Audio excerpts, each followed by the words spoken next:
What is going on, everybody, and welcome to week 3 of the progress here. And this is the week where you've set your structure up, you've made progress on that first week, and you've kind of set everything up so that you can continue pushing. And this is one of those weeks where you're really just putting in the work for the future when you are going to be seeing those strength gains and those big muscles coming out and stuff. So this week we're just continuing to grind. As always, I'll be showing you guys how my strength has changed in those exercises that I have been tracking, as well as talking about my diet and a few other tips in here. So I really hope this helps you guys, and I really want to know, how is your progress going on your 90-day muscle vegan challenge?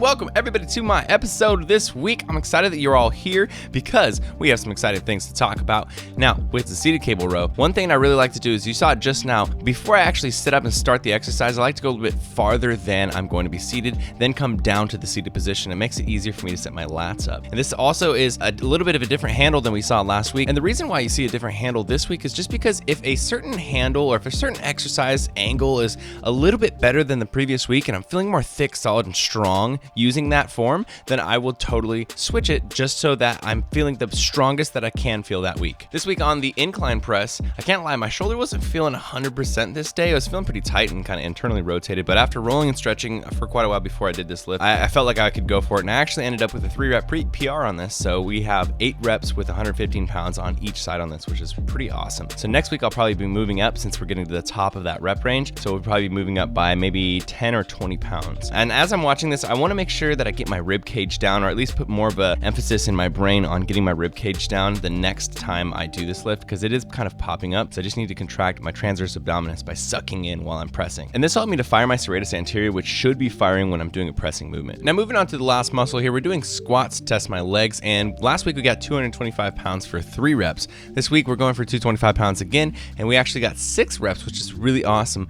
And with squats, I've never really gone super heavy throughout my 10 years of lifting. I think the highest I got to was 320, 330 pound squats. Just because I'm a tall dude, I tend to go really far with my range of motion, and I'm working on trying to go a little bit less far with it and trying to keep more tightness in my core and in my hips. And I'm finding that as I get to the higher parts of the reps, maybe past 4 or 5 reps, that's when I have a little bit of trouble holding my obliques and holding my transverse abdominis, because my endurance is just not there yet. So I need to just keep forcing myself to put myself under the bar, and I'm getting used to being under the weight of the bar again. Another thing is that I've really been kind of tiptoeing around putting more weight on the bar for the last couple of months, and that's just because I want to make sure that my form is good and I don't injure myself. But I'm realizing that I can't get 100% perfect form. I need to push myself to increase the weight when I do feel like I'm 90% or better form, because if I don't, then I'll end up just never moving the weight up. But if I'm ever feeling worse form than that, then I would not push the weight up. I guess for me, it's kind of like riding the line between good enough form that I will not get injured and bad form where I will get injured. Forgive the terrible lighting. I have someone's brake lights lighting me up, and I also have all this stuff in my car from Sam's car. When it got crashed, I cleared it out and put it in my car. Anyways, I wanted to explain to you guys one thing about my diet this week. While I have been a lot better about eating lots of food, and I have been getting lots of whole foods in, I have had this really weird habit develop. I don't know why I've been craving this, but every time I finish my workout, since we're doing them really late, sometime around 12, 1 o'clock, across the street is a Mexican place, and I get a double wrapped burrito with beans and rice. And luckily, if you just ask Mexican places, do you use lard in your beans? Do you use animal broth, chicken broth, whatever in your rice? After that, you're clear. I wouldn't say it's a great source of calories. I mean, it is a lot of calories, but it is very processed. There's lots of salt and stuff, and salt can kind of slow you down if you're not careful and you don't stay hydrated enough. Anyways, I just wanted to point that out, that I have been eating lots of these burritos, 1 a night, just to get extra calories in, and it's something I'm trying to move away from. It's not the worst thing. I would just prefer not to be getting so many of these burritos in. But I want to keep everything super transparent with you guys, so I want to talk to you guys about this. So I'm definitely a creature of habit, especially when it comes to food. It makes it easier for me if I have staple meals that I continue to eat over and over and over and over, and I'll eat those over and over and over and over for a few weeks, and then I'll kind of move and morph into a different pattern of different foods. But this week I have been definitely getting down on mixed veg and rice, which is always super easy with a little teriyaki sauce. As you guys saw, those Mexican burritos, which is just beans and rice and a double wrap. tons of watermelons, and oatmeal, which is something I haven't done in a long time. I used to do tons of oatmeal, lots of oatmeal, but for some reason I kind of fell out of it, and I've been putting it back in as my post-workout, like my dinner, and it's so good. It's so easy. Just a little bit of almond milk, a little bit of oats, microwave it, and then throw whatever you want in there, and I've just been throwing a scoop of Viva Life in there, so I get a little bit of protein in there. It also changes the flavor, and it's been working oh so well. So I'm getting my calories in from those 4 sources, and then a few other things too, but try out those 4 things. You're gonna find out that they're really good for getting calories in, and they're also all really easy to make. Okay, so as a lot of you guys know, I haven't put it in the episodes in a long time, but I do physical therapy every single week so that I can get back to my range of motion, especially in my left shoulder. It's been internally rotated. I can't do a lot of overhead presses and stuff. And so slowly we've been like kind of unlocking my body and going through each step, and we can't force anything, so we have to go step by step by step by step and slowly unwind all my problems. So right now I'm gonna have Noelle tell you guys exactly like where we are in the journey right now and show you kind of what we've been working on in the last week or two with my ribs and how that correlates to my shoulders. So when I first started working with you, one of the things that was happening is that your scapula wasn't functioning to the point where your low trap would bring that scapula back and down and stabilize on your back.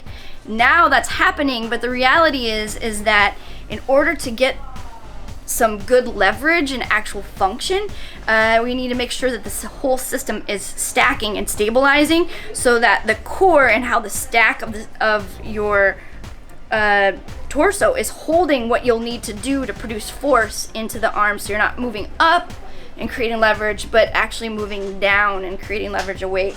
So one of the things that happens in this scenario is that the obliques and how the abdominal complex holds the rib cage down allows the structure to then take this accessory and use more of the deltoid, the rear deltoid, and other areas of the shoulder complex to actually create leverage. Essentially what's happening is your right oblique, when you try to do function with that left scapula, would flex up in a way versus staying down and being able to produce the force away while keeping that oblique down. So getting those obliques to function, getting those to hold that core complex down, and then starting to create that scapular retraction was the next step. And now the third step is going to be getting the rear delt and everything that needs to function after the scapula stabilizes, and then we can create rotation through the shoulder joint with everything piecing together versus needing to come up and leverage forward down into the elbow, into the hand and wrist.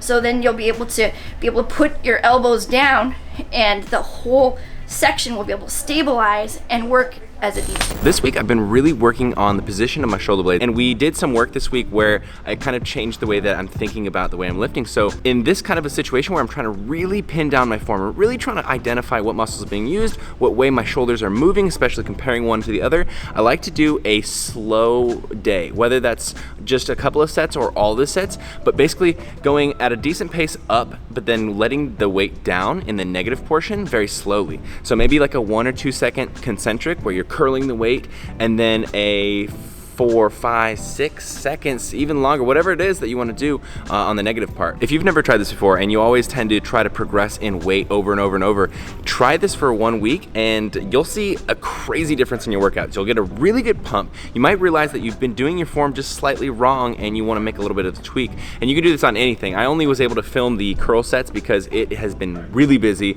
Sammy is usually my cameraman, but she got in that car crash last week, so she hasn't been at the gym with me. And I was only able to film my bicep stuff, but I did this on all of the back stuff too. Seated cable row, cable pull down, and also my rear delts. Did them all super light and it felt freaking amazing. So try that out this week. You guys are gonna like that. So me and Sammy are watching her aunt's house, which means we have this sweet spa. So awesome. I really want a jacuzzi when I grow up and I get a house. But this week was really awesome. I think I've made some really good progress this week. I felt really strong. I feel like I am feeling a bit bigger, especially like in my deltoids and in my upper chest. We did have a little bit of a thing with the burritos this week, as a lot of you guys saw on my Instagram. Next week I'm gonna cut that out, and I think that was a little bit of why the weight was up a little bit this week, and I think that was just because of the sodium. But yeah, I'm planning on not doing that next week, but this week was fun. Anyways, I hope you guys enjoyed this episode. Next episode, I'm gonna go into more details. I really want you guys to join this, so if you haven't joined already, go to the first episode. You can download a full workout. You can see exactly what I'm doing. You guys can join along. There's still like 60, 70 days left. I appreciate you guys for coming in here. If you enjoyed the video, give it a thumbs up.